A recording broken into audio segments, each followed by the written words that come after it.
Hello students, in last lecture we studied about while loop. तो हमने पढ़ा था कि व्हाइल लूप का क्या लॉजिक होता है। It is an entry controlled loop, मतलब जिसमें कि एंट्री तभी होगी जब कंडीशन ट्रू होगी।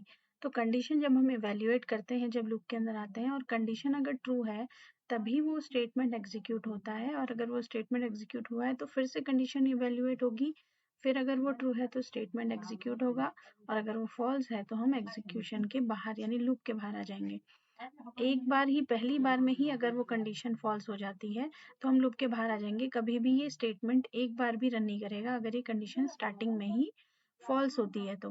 But this is not with the case of do while loop. तो हम आगे पढ़ेंगे do while loop. For loop और वाइल लूप में आपको ध्यान रखना है कि कंडीशन इवेल्युएट होती है, उसके बाद ही उसके ट्रू होने पर स्टेटमेंट्स जो लूप के अंदर है वो रन करते हैं। अगर वो कंडीशन फॉल्स है तो लूप नहीं चलेगा। तो जब भी आप किसी कोड को डीबग करेंगे, जब उस कोड में कोई एरर आपको ढूंढनी है तो आप कंडीशन को चेक करेंगे, क्या ये गलत तो नहीं है, लूप क्यों नहीं चला या लूप कितनी बार चला, वो इस कंडीशन पर डिपेंड करेगा। Now there is an example given here कि हमारा एक कोड है जिसमें कि j में -5 इनिशियलाइज किया हुआ है, तो j is less than equal to 0। जब तक j -0 से छोटा है तो वो कब तक छोटा रहेगा, उसको प्रिंट करते रहो। जब तक पहले -5 है, प्रिंट होगा -5। उसके बाद j में इंक्रीमेंट हुआ तो -4 हो गया, प्रिंट होगा -4। j में इंक्रीमेंट हुआ, कंडीशन ट्रू है, -4 भी 0 से छोटा है, -3, -2, -1 और 0 यहाँ पे इक्वल भी लगा हुआ है, तो j इक्वल्स टू 0 में 0 भी प्रिंट होगा। उसके बाद 0 प्रिंट होने के बाद जैसे ही j में होगा 0 + 1 1, तो ये कंडीशन हो जाएगी फॉल्स और हम लूप के बाहर आ जाएंगे। अब हम एक एग्जाम्पल करते हैं जिसमें कि हम व्हाइल लूप को समझते हैं। बेसिकली जब हम एक लूप लगाते हैं, हम क्यों लगाते हैं? अगर आप किसी ऐसे पर्सन को जिसने लूप्स अभी तक नहीं पढ़े हैं, प्रोग्रामिंग पढ़नी शुरू ही करी है, तो उससे अगर आप कहें कि 5 नंबर्स का सम करना है, तो वो बेसिकली क्या करेगा, पहले 5 नंबर्स लेगा इंटीजर टाइप के और एक वेरिएबल लेगा सम, और फिर इन 5 नंबर्स को पहले वो यूजर से एंटर करवाएगा। Enter first number in num1, enter second in num2, third number in num3, fourth number in num4 and fifth number in num5। और उसके बाद वो क्या करेगा, इन सबका सम करके सम में ऐड करके वेरिएबल लिया है सम, उसमें आ जाएगा और सम को प्रिंट करा देगा। ये एक लेमैन जिसे हम कह सकते हैं कि जिसको प्रोग्रामिंग की अभी ज़्यादा नॉलेज नहीं है, सिर्फ सिंटेक्स उसने सीखा है, वो इसी तरीके से 5 नंबर्स का सम कर सकता है। तो ये हमारा पहला मेथड है। अगर कोई ज़्यादा लॉजिक लगाना चाहे, मैं यहाँ पे दिख रहा है हमें कि 5 नंबर्स लिए हैं, हम यूजलेस, हमने 5 नंबर्स लिए हैं। कोई अगर अपने ब्रेन का यूज करे तो वो एक सिंगल नंबर से भी इस काम को कर सकता है। तो देखते हैं कि वो कैसे होगा। सेकंड मेथड है जिसमें हमने एक वेरिएबल लिया है इंट नम। ठीक है, जो नम वेरिएबल है वो क्या कर रहा है, अब एक बार में, क्योंकि हमें क्या करना है, एक वैल्यू यूज करनी है। देखो यहाँ पे हमने जो फर्स्ट मेथड लिया उसमें हमने क्या किया था, यूजर से 5 नंबर्स एंटर करवाए, पहले num1 में, फिर num2 में, फिर num3 में, फिर num4 में वैल्यू एंटर करवाई, उसके बाद num5 में एंटर करवाई वैल्यू। और जो भी वैल्यूज यूजर ने एंटर करी वो कुछ भी हो सकती है, उन सब का सम, सपोज यहाँ पे 1 2 3 4 5 एंटर करा तो सम में आ जाएगा 15। ये हमारा पहला मेथड था। तो 5 नंबर्स को सम करने के लिए मैंने यहाँ पे 6 वेरिएबल्स यूज किए। This is not a good method to use. Now let us see कि दूसरा मेथड क्या हो सकता है। सपोज मेरे पास, मैंने एक वेरिएबल लिया सम और एक नंबर लिया नम। क्योंकि मैं एक बार में यूजर से एक वैल्यू एंटर करवाऊंगी तो मैंने क्या किया, सम में इनिशियलाइज कर लिया 0। दैट मीन्स सम में सबसे पहले 0 है। अब मैंने यूजर से जो वैल्यूज एंटर करवाई वो है, सबसे पहले एंटर फर्स्ट नंबर, तो यूजर से एंटर करवाया इन नम, और फिर क्या किया, सम असाइन सम प्लस नम। ये लॉजिक हम बहुत ज्यादा यूज करते हैं, तो आपको इसको समझना है कि हम क्या कर रहे हैं। सम असाइन सम प्लस नम मतलब मैंने जो वैल्यू यूजर से एंटर करवाई उसको सम में ऐड कर दिया। इसलिए सम में 0 लिया क्योंकि जो वैल्यू माना यूजर ने एंटर किया है अभी 10, तो सम असाइन सम प्लस नम, ये जो स्टेटमेंट यहाँ पे लिखा हुआ है, सम में सम प्लस नम कर दो, तो सम में क्या आ जाएगा, 0 प्लस नम यानी कि 10 आ जाएगा यहाँ पे।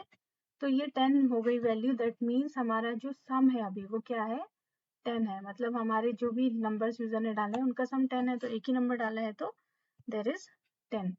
अब हम क्या करेंगे, यूजर से जो दूसरी वैल्यू, अब हमारा सम में 10 आ गया, तो अब ये नम हमारे लिए यूज का नहीं है क्योंकि हमारा सम हमारे सम में है, तो इसी को मैं दोबारा यूज कर सकती हूँ। In spite of taking 5 numbers, मैं उसी नम वेरिएबल को दोबारा यूज कर रही हूँ और यूजर से जो सेकंड नंबर एंटर करवा रही हूँ वो भी नम में ही एंटर हो रहा है। अगेन मैंने नम में कोई वैल्यू एंटर करवाई, तो सपोज यूजर ने एंटर करा 5, ठीक है, तो यहाँ पे एंटर होगा, यूजर करेगा 5, तो 10 को कास्केड या फिर 10 को रिप्लेस कर देगा 5 और नम में आ जाएगा 5। तो यूजर अब जब 5 एंटर करेगा तो मैंने फिर एक स्टेटमेंट लिखा, सम असाइन सम प्लस नम, यानी कि सम में नम को ऐड कर दो।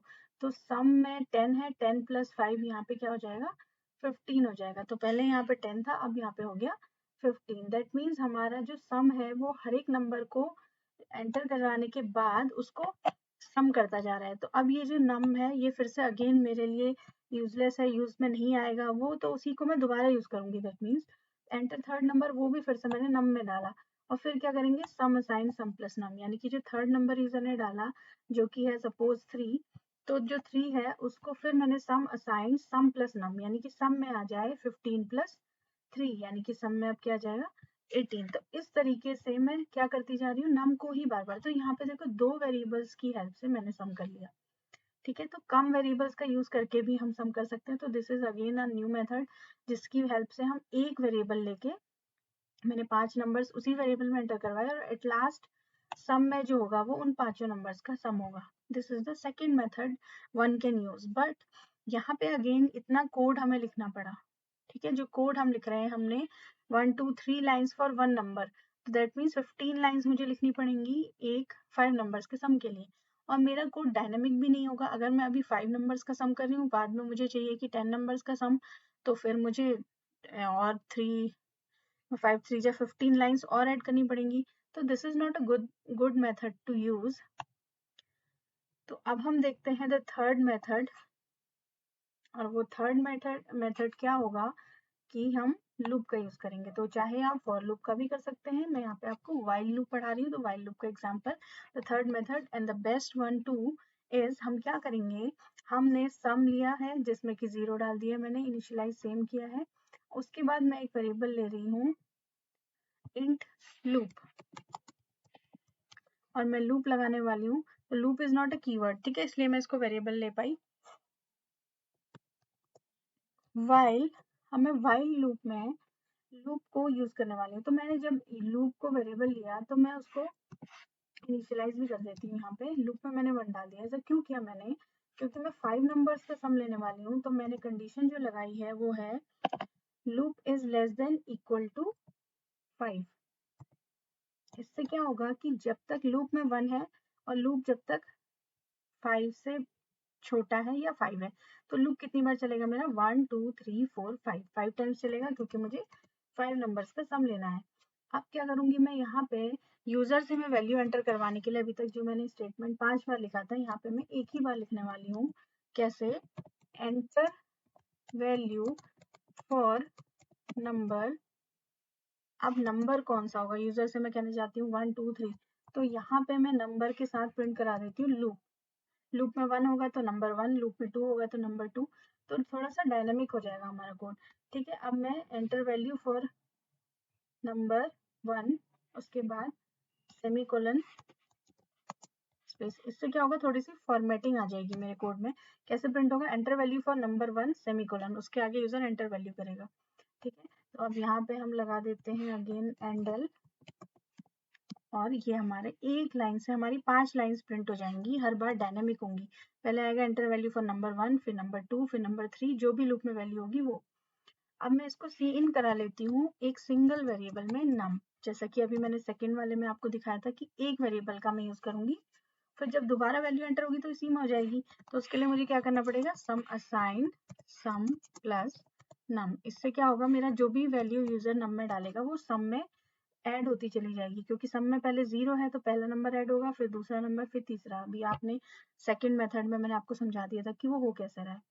अब यहाँ पे एक इम्पॉर्टेंट चीज हमने पढ़ा था कि फॉर और वाइल दोनों लूप में क्या होता है कि सबसे पहले इनिशियलाइजेशन होता है। तो इनिशियलाइजेशन तो ये रहा, उसके बाद होता है कंडीशन, और उसके बाद होता है इंक्रीमेंट या डिक्रीमेंट। 1 से 5 तक लूप कैसे पहुंचेगा, लूप में होगा इंक्रीमेंट। अगर मैं ये नहीं लिखूंगी तो मेरा लूप हैंग हो जाएगा, क्योंकि लूप में 1 है वो हमेशा 1 ही रहेगा, तो ये इनफाइनाइट टाइम्स रन करेगा। तो लूप में इंक्रीमेंट करने से अब लूप में 1 है, फिर 2 होगा, फिर 3, फिर 4, फिर 5 और उसके बाद 6 होते ही हमारा बाहर आ जाएगा लूप। तो ये छोटा सा कोड है। इसके बाद इस लूप से जब हम बाहर आएंगे तो हमारे सम में क्या होगा, 5 नंबर्स का सम ऑफ नंबर्स इज सम। तो मेरा जो सम है वो सम वेरिएबल में होगा और मैं उसे प्रिंट करा दूंगी। Now let us run this code, let's see. सबसे पहले हमसे पूछा जाएगा कि enter the value for number 1। ठीक है, मैंने सॉरी एंडल लगा दिया यहाँ पे, तो वो नेक्स्ट लाइन चेंज कर देता है, यहाँ पे एंडल नहीं लगाना था, कोई बात नहीं। एंटर द वैल्यू, सपोज मैंने एंटर किया 1, enter the value for number 2, 2, 3, 4, 5। तो अब क्या प्रिंट होगा, जैसे ही 5 मैंने एंटर किया लूप में हो जाएगा 6 और हम बाहर आ जाएंगे, और सम ऑफ नंबर्स क्या प्रिंट होना चाहिए, 5, 4, 3, 2, 1, 15। तो सम ऑफ नंबर्स इज 15, ये हमारा प्रिंट हो गया। तो एक स्टेटमेंट जो है वो 5 स्टेटमेंट्स में कन्वर्ट हो रहा है, और एक छोटे से लॉजिक से हमारा वाइल लूप जो है वो 5 नंबर्स का सम कर रहा है। अब मुझे 50 नंबर्स का सम करना हो तो मैं यहाँ पे क्या करूंगी, सिंपल 50। तो मेरा 50 नंबर्स का सम में आ जाएगा। मुझे कोड में कोई चेंज करने की ज़रूरत नहीं है। यूज़र से 50 वैल्यूज़ ये इनपुट लेगा ये लूप, और लास्ट में सम कर देगा 50 नंबर्स का। तो मैं इसको रन नहीं कर रही हूँ क्योंकि मैं 50 नंबर्स आपको इनपुट करवा के नहीं दिखा रही हूँ। But let us see with this 10 के साथ, और यहाँ पे मैं एंडल हटा देती हूँ। 10 नंबर्स का सम अब हम करते हैं। So enter the value for number 1, suppose 23, 12, 10, 45, 78, 65. Number 7 is 21, 15, 89 and 20. The sum of numbers is 378, 378। तो कितने भी नंबर्स का आप सम कर सकते हैं। आपको कोड में कुछ भी चेंज करने की जरूरत नहीं है, आपको लाइंस बढ़ाने की जरूरत नहीं है, आप सिर्फ वाइल लूप के लॉजिक में चेंज करेंगे।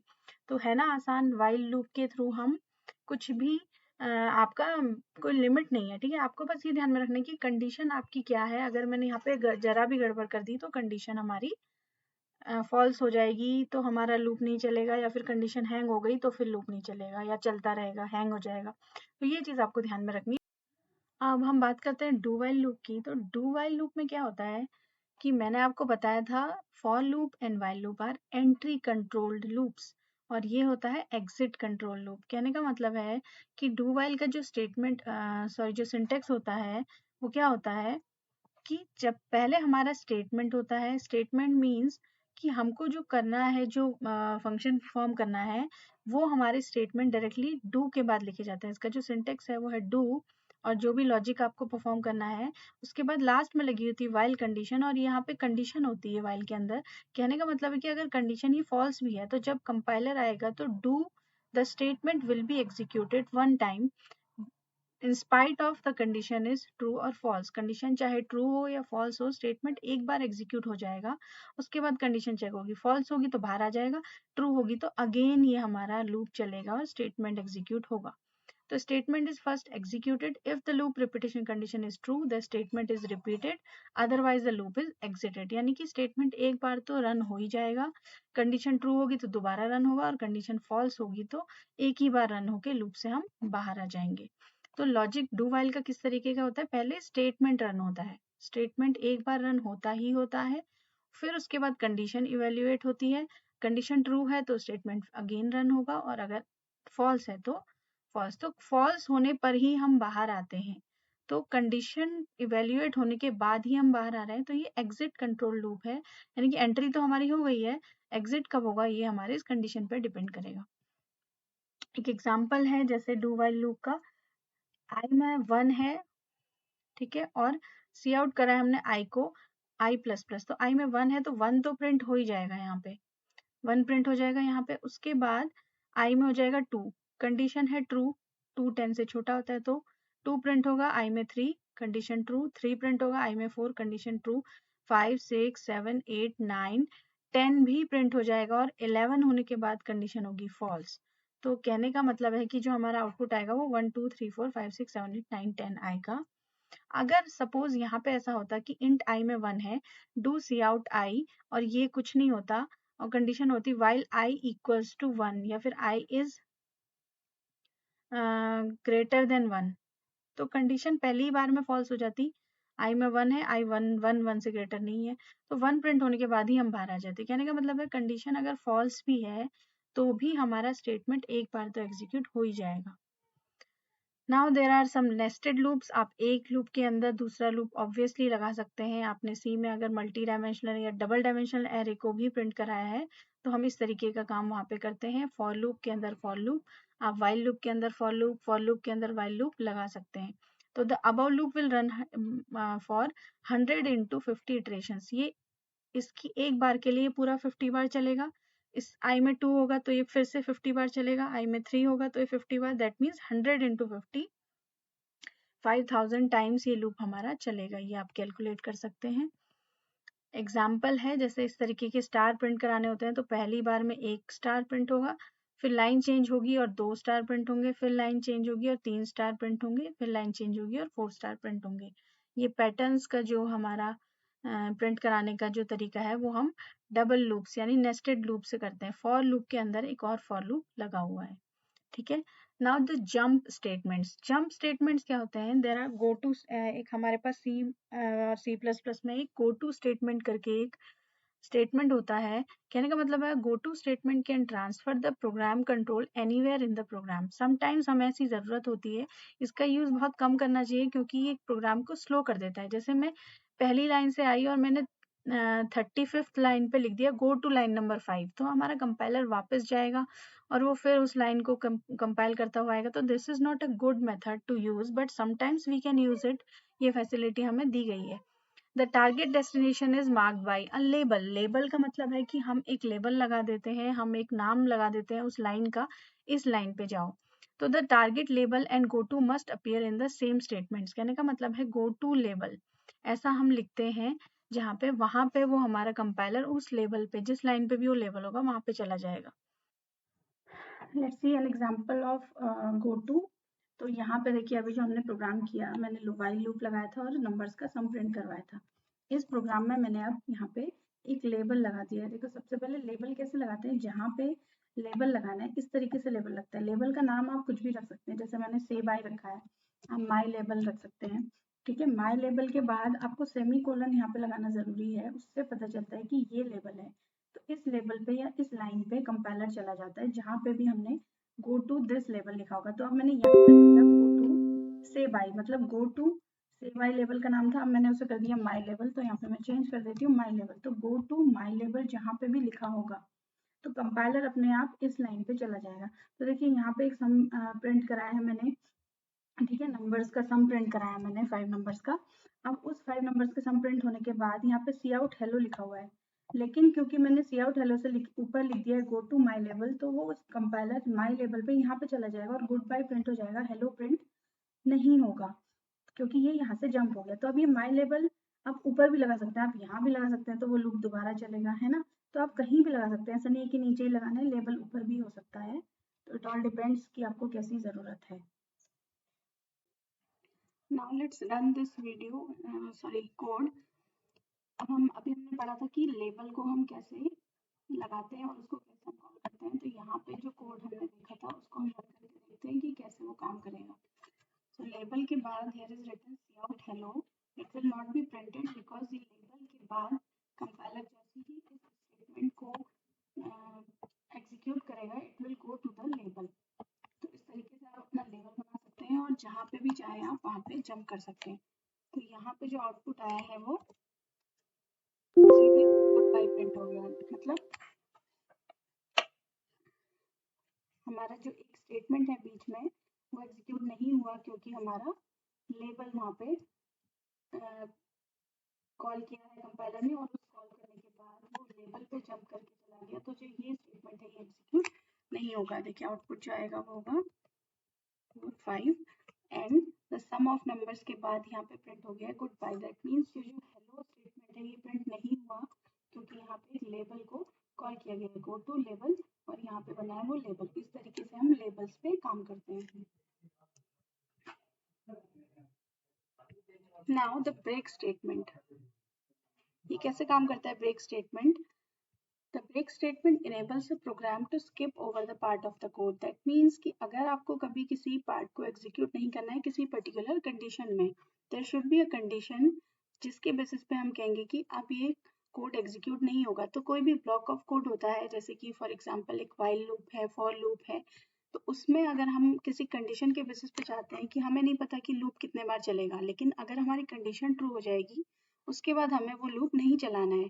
फॉर एग्जाम्पल अगर आप सर्चिंग कर रहे हैं और अगर हमारा एरे है जिसमें 100 इंडेक्सेस हैं और आपको सर्चिंग में जो आपको वैल्यू चाहिए वो आपको 12th इंडेक्स पे मिल गई, तो उसके बाद जब वो वैल्यू हमें मिल गई है एरे में, उसके बाद का जितना भी एरे है, जितने भी इंडेक्स हैं, उनको सबको सर्च करने की ज़रूरत नहीं है। हमारा एग्जीक्यूशन क्यों हो लूप का? तो इन केस वो कंडीशन या वो वैल्यू हमें मिल गई तो हम क्या करेंगे, ब्रेक कर देंगे उस लूप को। तो यहाँ पे इस तरह की कंडीशंस जब हमें यूज करनी होती है तब हम ब्रेक स्टेटमेंट का यूज करते हैं। The break statement skips the rest of the loop and jumps over to the statement following the loop. मतलब अगर हमारा लूप 100 टाइम्स हमने चलाया है और अगर 5वीं लूपिंग पे हमें जो वैल्यू चाहिए थी वो मिल गई, तो अब हम ब्रेक करेंगे तो 100 टाइम्स जो लूप चलने वाला था वो 5 बार चलने के बाद ब्रेक होगा और हमारे लूप के बाहर हमारा जो कंट्रोल है वो आ जाएगा। The statement following the loop means loop के बाहर जो भी स्टेटमेंट लिखा होगा उस पे आ जाएगा। सो एक एग्जांपल से इसे समझते हैं। लेट अस सी, यहाँ पे अगर मैंने कंडीशन लगाई है, फॉर एग्जांपल एक लूप यहाँ पे है जो हमने 5 टाइम्स रन किया था, तो अगर मैं यहाँ पे कंडीशन लगा देती हूँ कि लूप जो हमारा चल रहा है वो 5 टाइम्स चलने वाला है और इफ लूप की वैल्यू जो है वो जब 3 होगी, दैट मीन्स जब हमारे लूप में हम 1 पे इनिशियलाइज किया है और 2 होगा इंक्रीमेंट होने के बाद, और उसके बाद 3 जब भी लूप की वैल्यू होगी, I am writing here the statement called break. तो ब्रेक करने से क्या होगा, हमारा जो लूप है वो जो 5 टाइम्स चलना था अब वो 3 टाइम्स ही चलने के बाद ब्रेक हो जाएगा और सम ऑफ नंबर्स प्रिंट हो जाएगा। यानी कि यूजर से जो 5 नंबर्स मैं इनपुट करवाने वाली थी, अब जस्ट 2 नंबर्स इनपुट होंगे। लूप 1 में कंडीशन ट्रू है, एक नंबर इनपुट होगा, लूप 2 में कंडीशन ट्रू होगी, एक नंबर इनपुट होगा, लूप 3 में कंडीशन ट्रू है but the number will be inputted and यहाँ पे ब्रेक कंडीशन ट्रू हो जाएगी, तो उस थर्ड नंबर का भी सम यहाँ पे नहीं होगा। इसको हम रन करा के अगेन देख लेते हैं। See, enter the value for number 1, suppose मैंने एंटर किया 10, enter the value for number 2, suppose 5। तो नंबर 3 की वैल्यू वो जरूर पूछेगा, जैसे सम हमारा 1 और 2 का हो गया 15, तो अपना नंबर 3 की वैल्यू पूछेगा, मैंने 2 एंटर किया, बट यहाँ पे जो कंडीशन है कि लूप में अगर 3 है तो ब्रेक हो जाए, तो सम में 2 ऐड नहीं होगा, हमारा 15 ही प्रिंट हो जाएगा। See, the sum of numbers is 15। ऐसा क्यों हुआ, क्योंकि यहाँ पे मैंने लिखा हुआ है कि अगर लूप में वैल्यू 3 है तो ब्रेक कर दो, तो इसका मतलब थर्ड नंबर जो मैंने डाला था वो क्या था, 2, वो यहाँ पे सम में ऐड ही नहीं हुआ और हम ब्रेक करके कहाँ पे आ गए, इस वाले स्टेटमेंट में, the sum of numbers is 15, ये हमारा प्रिंट हो गया। दैट मीन्स जब भी आपको कभी ऐसी कंडीशन की ज़रूरत है कि हमें उसके बाद लूप को एग्जीक्यूट नहीं करना है, तो we can use break. Now after break we have there is an example break का, जैसे कि आप फॉर लूप में इस तरीके से लगा सकते हैं कि अगर स्टेटमेंट 1 एग्जीक्यूट हुआ और कंडीशन ट्रू होती है तो फॉर लूप में ब्रेक करते ही लूप के बाहर आ जाता है। सेम विद व्हाइल लूप, जहाँ पे भी ब्रेक लगा होगा जिस कंडीशन के बाद, अगर आपने बिना किसी कंडीशन के ब्रेक लगा दिया तो पहली बार में ही वो ब्रेक होके बाहर आ जाएगा। तो there should be a condition कि इस कंडीशन में लूप आगे नहीं चलना है। तो व्हाइल लूप में भी सेम काम होता है, ब्रेक से हम स्टेटमेंट यानी लूप के बाहर आ जाएंगे, और डू लूप में भी ये सेम काम करता है कि जब भी कंडीशन ट्रू होगी हम सीधे लूप के बाहर आके उस स्टेटमेंट को एग्जीक्यूट करेंगे जो अब नेक्स्ट लिखा हुआ है। The next is continue statement. How continue works?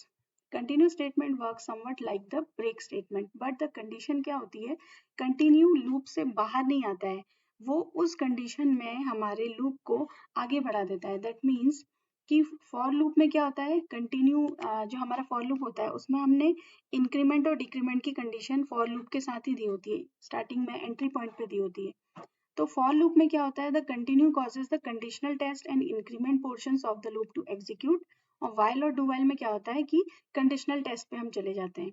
इसको हम फिर अगेन एग्जाम्पल के साथ देख लेते हैं। सपोज यहाँ पे एक फॉर लूप मैंने लगाया, for loop assign 1 loop is less than equal to 5 loop plus plus. This is the statement of for loop. तो for loop में continue का क्या मतलब है कि यहाँ पे again there should be a condition. तो मैंने यहाँ पे सी आउट करवा दिया लूप को, ओके। अब मैंने सी आउट करवाया है लूप को, दैट मीन्स कि लूप की जो भी वैल्यू है वो प्रिंट होनी चाहिए। बट इसके ऊपर अगर मैं कंडीशन लगा देती हूँ, if loop equals to 3, you should remember that this equals to sign is placed here, ये assignment नहीं है, this is double equals to called equals to। तो loop की वैल्यू जब भी 3 होगी, I am writing here continue। इसका मतलब क्या होता है कि जब भी मेरा लूप में, जब हम यहाँ पे देखेंगे लूप जब इनिशियलाइज होगा तो लूप में 1 है, तो अंदर जब हम आएंगे कंडीशन ट्रू है और लूप प्रिंट हो जाएगा, दैट वुड बी 1। अब दोबारा जब लूप में इंक्रीमेंट होगा 2 होगा, कंडीशन ट्रू है, ये कंडीशन अभी भी फॉल्स है तो 2 प्रिंट हो जाएगा। उसके बाद जब इंक्रीमेंट होके जैसे ही लूप में 3 होगा, the condition here is true, if loop equals to 3, ये भी ट्रू है। Continue, what continue will do, उसके आगे अगर यहाँ पे सपोज यहाँ पे एक ही स्टेटमेंट मैंने लिखा है, 50 स्टेटमेंट्स भी होते अगर, तो वो एग्जीक्यूट नहीं होते, जो इसकी जो वर्किंग है वो इधर पास हो जाती है, दैट मीन्स लूप में इंक्रीमेंट हो जाएगा अगेन। ये कंटिन्यू मीन्स कि लूप को आगे कंटिन्यू कर दो, हमको जो भी स्टेटमेंट्स यहाँ पे लिखे हुए हैं उनको एग्जीक्यूट नहीं करना है, लूप का नेक्स्ट इटरेशन में ये चला जाता है। तो लूप में जैसे ही वैल्यू 3 होगी तो क्या होगा, हमारा जो एग्जीक्यूशन होगा वो लूप में इंक्रीमेंट में चला जाएगा, यानी लूप में 4 हो जाएगा, फिर वैल्यू ट्रू होगी तो 4 प्रिंट होगा, दैट मीन्स यहाँ पे 3 प्रिंट नहीं होगा in the output. Let us run this and watch क्या हमारा आउटपुट आने वाला है। ये लूप इज नॉट डिफाइंड, तो लूप को हम डिफाइन कर लेते हैं। Now let us run this, C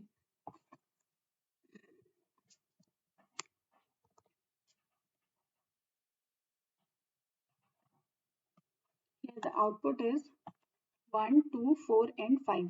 3 is not printed here because हमने क्या लिखा है, अगर लूप में 3 है तो कंटिन्यू, दैट मीन्स अगले इटरेशन पे चले जाओ, लूप में 4 हो जाएगा, तो ये स्टेटमेंट एग्जीक्यूट नहीं हुआ। तो ऐसे ही बहुत सारे स्टेटमेंट्स अगर होंगे तो वो एग्जीक्यूट नहीं होंगे। तो क्योंकि फॉर लूप में इंक्रीमेंट की कंडीशन होती है तो यहाँ पे चला जाता है, अगर वाइल और डू वाइल लूप में होगा तो वो सीधे वहाँ पे कंडीशन होती है जो भी वाइल लूप के अंदर लगी हुई है डू वाइल पे, तो एग्जीक्यूशन हमारा वहाँ पे चला जाता है, कंडीशन को चेक करता है। तो हो सकता है किसी कभी इन केस हमारी कंडीशन वो फॉल्स हो जाए, हमें चाहिए कि हमारा वो जो लूप है वो आगे एग्जीक्यूट ना हो, तो हम कंडीशन चेक करने के लिए कंटिन्यू का यूज कर सकते हैं।